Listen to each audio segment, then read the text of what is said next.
brought to you by Silver Pumps and Motors.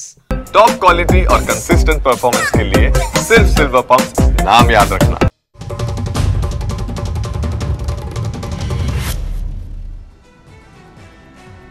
ఇవాళ గుంటూరు జిల్లాలో పర్యటించనున్నారు సీఎం చంద్రబాబు. తాటికొండ మండలం పొన్నేకల్లు గ్రామంలో అంబేద్కర్ జయంతి కార్యక్రమంలో పాల్గొననున్నారు చంద్రబాబు. అనంతరం నిర్వహించే సీఎం సభ కోసం భారీ ఏర్పాట్లు చేశారు అధికారులు. అమరావతిలో మరో 44,676 ఎకరాల భూమిని సమీకరించనుంది ప్రభుత్వం. తుళ్లూరు, అమరావతి, తాడికొండ, మంగళగిరి పరిధిలో భూములు సేకరించనుంది. ప్రస్తుతం రాజధానిలో వివిధ అవసరాలకు పోగా మిగిలేది 2,000 ఎకరాలే. ఒక్క గ్రీన్ ఫీల్డ్ ఎయిర్పోర్ట్ కి 4,000 ఎకరాల అవసరం. పెరుగుతున్న రాజధాని అవసరాలు, రైతుల విజ్ఞప్తితో 4 మండలాల్లోని 11 గ్రామాల్లో భూసేకరణకు సిద్ధమవుతున్నారు. 2-3 రోజుల్లో భూసేకరణ నోటిఫికేషన్ విడుదల చేయనుంది సిఆర్డీఏ. ఇవాళ కలెక్టర్లతో ముఖ్యమంత్రి రేవంత్ రెడ్డి సదస్సు నిర్వహించనున్నారు. భూభారతి పోర్టల్, ఇందిరమ్మ ఇళ్లపై చర్చించనున్నారు. తాగునీటి పథకాలపై కలెక్టర్లు అధికారులతో చర్చించనున్నారు సీఎం రేవంత్ రెడ్డి. ఇవాళ సాయంత్రం 5 గంటలకు భూభారతి ప్రారంభం కానుంది. జూన్ 2 లోపు 3 మండలాల్లో పైలట్ ప్రాజెక్టుగా ప్రారంభిస్తారు. పోర్టల్ పై అవగాహన కోసం మండలాల్లో సదస్సులు నిర్వహించనున్నారు. కలెక్టర్ల ఆధ్వర్యంలో ఈ అవగాహన సదస్సులు జరుగుతాయి. ఈ నెల 16 నుంచి సీఎం రేవంత్ రెడ్డి జపాన్ పర్యటనకు వెళ్లనున్నారు. ఈ నెల 22 వరకు జపాన్ లో పర్యటించనున్నారు. రేవంత్ రెడ్డితో పాటు జపాన్ కు వెళ్లనున్నారు మంత్రి శ్రీధర్ బాబు, అధికారులు. తెలంగాణలో ఇవాళ ఎస్సీ వర్గీకరణ జీవో విడుదల కానుంది. జీవోను విడుదల చేయబోతోంది కేబినెట్ సబ్ కమిటీ. అయితే ఉదయం 11 గంటలకు కేబినెట్ సబ్ కమిటీ భేటీ అవుతుంది. జీవో తొలి కాపీని సీఎం రేవంత్ కి ఇస్తుంది ఈ కమిటీ. ఈవీఎంలపై సీఈసీ జ్ఞానేష్ కుమార్ కీలక వ్యాఖ్యలు చేశారు. ఈవీఎంలను ఎవరూ ట్యాంపర్ చేయలేరన్నారు. మన దేశంలోని ఈవీఎంలు పూర్తిగా సురక్షితమన్నారు జ్ఞానేష్. హ్యాక్ చేయడం, ట్యాంపర్ చేయడం సాధ్యం కాదన్నారు సీఈసీ జ్ఞానేష్ కుమార్. బ్యాంకులను మోసం చేసిన కేసులో వజ్రాల వ్యాపారి మోహల్ చోక్సీ బెల్జియంలో అరెస్ట్ అయ్యారు. సిబిఐ వెనుకతో మోహల్ చోక్సీని అరెస్ట్ చేశారు అక్కడి పోలీసులు. పంజాబ్ నేషనల్ బ్యాంక్ ని 13,500 కోట్ల మేర మోసం చేసిన కేసులో చోక్సీపై అభియోగాలున్నాయి. 2018లో ఆరోపణలు వచ్చిన వెంటనే భారత్ నుండి పరారయ్యాడు చోక్సీ. బెల్జియంలో అరెస్ట్ అయిన అతన్ని భారత్కు రప్పించేందుకు పోలీసులు ప్రయత్నాలు మొదలుపెట్టారు. తెలంగాణలో ఎండలు మండుతున్నాయి. 2 నుంచి 3 డిగ్రీల ఉష్ణోగ్రతలు పెరిగే అవకాశం ఉందని వాతావరణ శాఖ తెలిపింది. 8 జిల్లాలకు ఆరెంజ్ అలర్ట్ జారీ చేసింది. ఆదిలాబాద్, కొమరం భీం, మంచిర్యాల, నిర్మల్, ఖమ్మం, భద్రాద్రి, జగిత్యాల, నిజామాబాద్ కు ఆరెంజ్ అలర్ట్ జారీ చేశారు. తెలంగాణ తూర్పు జిల్లాలో వడగాలులు వీచే అవకాశం ఉంది. కామారెడ్డి జిల్లా వ్యాప్తంగా అకాల వర్షం కురిసింది. లింగంపేట, సెట్పల్లి, అయ్యపల్లి, షర్మల్ల, పర్మల్ల గ్రామాల్లో ఉరుములు, మెరుపులు, ఈదురుగాలులతో కూడిన భారీ రాళ్ల వర్షం కురిసింది. పలు చోట్ల కల్లాల్లో ఆరబెట్టిన వరి ధాన్యం తడిసిపోయింది. చాలా చోట్ల వరి పంటలు దెబ్బతిన్నాయి. అకాల వర్షాలతో అన్నదాతలు ఆందోళనలో ఉన్నారు. జనగాం జిల్లాలో రాళ్ల వాన దంచి కొట్టింది. వేసవిలో ఎండలు ఠారెత్తిస్తున్న క్రమంలో ఈ వర్షం కొంత ఉపశమనాన్ని కలిగించింది. రాళ్ల వానతో జిల్లాలోని పలు గ్రామాల్లో పంటలకు తీవ్ర నష్టం వాటిల్లింది. చేతికొచ్చిన వరి పైర్లు నేల కొరగగా, మామిడికాయలు నేలరాలే. జిల్లా వ్యాప్తంగా పెద్ద మొత్తంలో పంట నష్టం వాటిల్లినట్టు వ్యవసాయ శాఖ అధికారులు తెలిపారు. ఏలూరు జిల్లాలో గాలివాన బీభత్సం సృష్టించింది. పలు చోట్ల భారీ వృక్షాలు కూలిపోయాయి. విద్యుత్ తీగలు తెగిపడ్డాయి. హోర్డింగ్స్ కింద పడ్డాయి.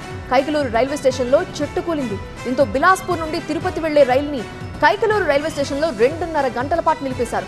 ఆ తర్వాత ఆ చెట్టు తొలగించిన తరువాత యథావిధిగా రైళ్ల రాకపోకల్ని కొనసాగించారు. గుంటూరు జిల్లా తెనాలిలో వడగళ్ల వాన కురిసింది. అకస్మాత్తుగా కురిసిన ఈ వడగళ్ల వానతో ప్రజలు రోడ్ల మీదకు వెళ్లాలంటేనే భయపడిపోతున్నారు. 30 నిమిషాల పాటు గులకరాళ్ల సైజులో వడగళ్లు పడ్డాయి.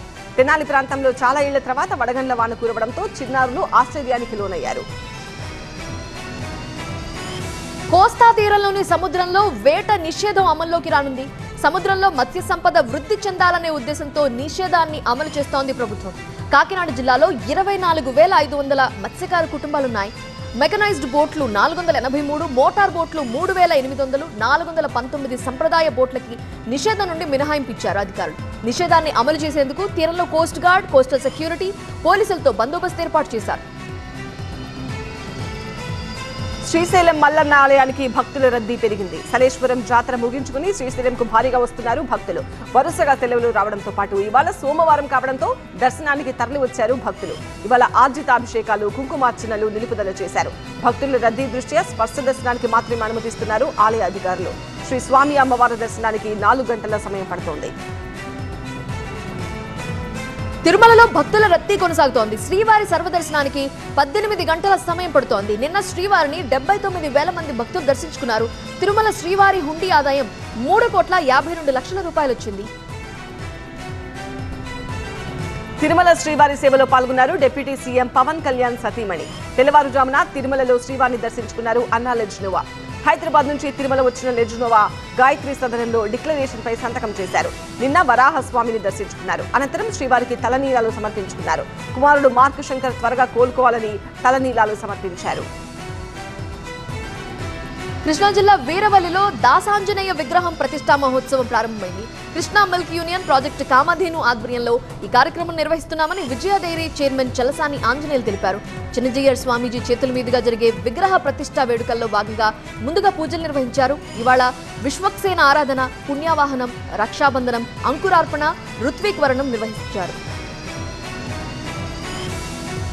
వరంగల్లో బీఆర్ఎస్ పార్టీ రజతోత్సవ సభకు ఏర్పాట్లు ముమ్మరమయ్యాయి. ఈ నెల 27న ఎల్కతుర్తి శివారులో 159 ఎకరాల స్థలంలో బహిరంగ సభ జరగనుంది. సభ, పార్కింగ్, ఇతర వసతుల కోసం మరో 1000 ఎకరాలు సేకరిస్తున్నారు. ఆ ప్రాంతాన్ని బుల్డోజర్లతో చదును చేస్తున్నారు. సభను విజయవంతం చేసేందుకు అన్ని మండలాల్లో సన్నాహక సమావేశాలు జరుగుతున్నాయి. నంద్యాలలో మైనర్ డ్రైవింగ్ పై స్పెషల్ డ్రైవ్ నిర్వహించారు పోలీసులు. 50 బైక్లను స్వాధీనం చేసుకున్నారు. డ్రైవింగ్ లో పట్టుబడ్డ మైనర్లతో పాటు వారి తల్లిదండ్రులకు కౌన్సిలింగ్ ఇచ్చారు పోలీసులు. మైనర్లకు బైక్లు ఇస్తే తల్లిదండ్రులపై కేసులు తప్పవని హెచ్చరించారు ట్రాఫిక్ సిఐ. నెల్లూరు జిల్లా విడవలూరు మండలం ఊటుకూరు పెద్దపాలెంలో బలవన్మరణానికి పాల్పడిన సుగుణ మృతిపై గ్రామ కాపులు స్పందించారు. వరకట్న వేధింపులకి పాల్పడిన సుగుణ భర్త, అత్తామామలని ఊరి నుండి వెలివేశారు. 4 నెలల నుండి కట్నం తీసుకురమ్మని భర్త, అత్తమామలు వేధిస్తుండటంతో సుగుణ బలవన్మరణానికి పాల్పడిందని పెద్దలు తీర్మానించారు. గ్రామానికి చెడ్డ పేరు తీసుకొచ్చిన ఆ కుటుంబాన్ని వెలివేస్తున్నట్లు గ్రామ కాపులు ప్రకటించారు. నిందితుల ఆస్తులను సుగుణ బిడ్డలకి చెందే విధంగా అగ్రిమెంట్ చేయించారు. హల్లూరు జిల్లా విహారయాత్రలో విషాదం నెలకొంది. అనంతగిరి మండలం సరియా జలపాతంలో పర్యాటకులు 2 గల్లంతయ్యారు. విశాఖ నుంచి విహారానికి వెళ్లారు 6 స్నేహితులు. వీరిలో వాసు, నరసింహ అనే 2 యువకులు గల్లంతయ్యారు. వారి కోసం గాలింపు చర్యలు కొనసాగుతున్నాయి. కర్నూలు జిల్లా చిప్పగిరి మండలం రామదుర్గం గ్రామంలో అగ్ని ప్రమాదం జరిగింది. మొదట గడ్డివాముకి ప్రమాదవశాత్తు నిప్పంటుకుంది. అగ్నికేలలు, గాలులు తోడవటంతో పక్కనే ఉన్న 10 గడ్డివాములకి మంటలు వ్యాపించాయి. లక్షల రూపాయల విలువైన పశుగ్రాసం కాలి బూడిదగా మారిపోయింది. మంటల్ని ఆర్పారు అగ్నిమాపక సిబ్బంది. శ్రీకాకుళం జిల్లా ఇచ్చాపురంలో అగ్ని ప్రమాదం సంభవించింది. బహుదా నది సమీపంలో ఉన్న కొబ్బరి పీచు బిల్లులో మంటలు భారీగా ఎగిసిపడ్డాయి. దట్టంగా పొగలు అలుముకున్నాయి. అగ్నిమాపక సిబ్బంది సంఘటనా స్థలానికి చేరుకుని మంటలను అదుపు చేశారు. ఈ అగ్ని ప్రమాదంలో కొబ్బరి పీచు ఫ్యాక్టరీలో ఉండే మిషన్లు, కొబ్బరి పీచు బండిల్స్ దగ్ధమయ్యాయి. అగ్ని ప్రమాదంలో సుమారు 5 లక్షల మేర ఆస్తి నష్టం జరిగింది. విద్యుత్ షార్ట్ సర్క్యూట్తోనే ప్రమాదం జరిగిందంటున్నారు. డాక్టర్ బిఆర్ అంబేద్కర్ 135వ జయంతి సందర్భంగా రాజ్యాంగ నిర్మాతకు రాష్ట్రపతి ముర్ము, ప్రధానమంత్రి నరేంద్ర మోదీ నివాళి అర్పించారు.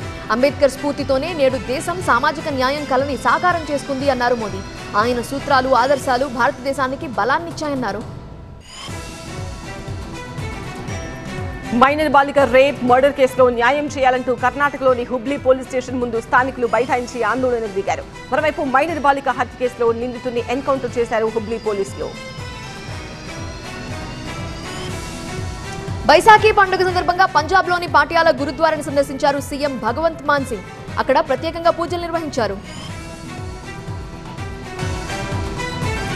ఐపీఎల్లో ఢిల్లీ క్యాపిటల్స్ కు సీజన్ లో తొలి షాక్ తగిలింది. ముంబై ఇండియన్స్ తో జరిగిన మ్యాచ్ లో ఆ జట్టు 12 పరుగుల తేడాతో ఓటమి పాలైంది. టాస్ ఓడి మొదట బ్యాటింగ్ చేసిన ముంబై నిర్ణీత ఓవర్లలో 5 వికెట్ల నష్టానికి 205 పరుగులు చేసింది. తిలక్ వర్మ, రికెల్టన్, సూర్యకుమార్ యాదవ్ రాణించారు. ఛేదనలో ఢిల్లీ లక్ష్యానికి దగ్గరగా వచ్చిన 19 ఓవర్లలో 195 పరుగుల వద్ద ఆగిపోయింది. కరణ్ నాయర్, పోరెల్ పోరాడినా ఆఖరిలో ముంబై ఓవర్లలో రాణించడంతో క్యాపిటల్స్ కి తొలి ఓటమి తప్పలేదు.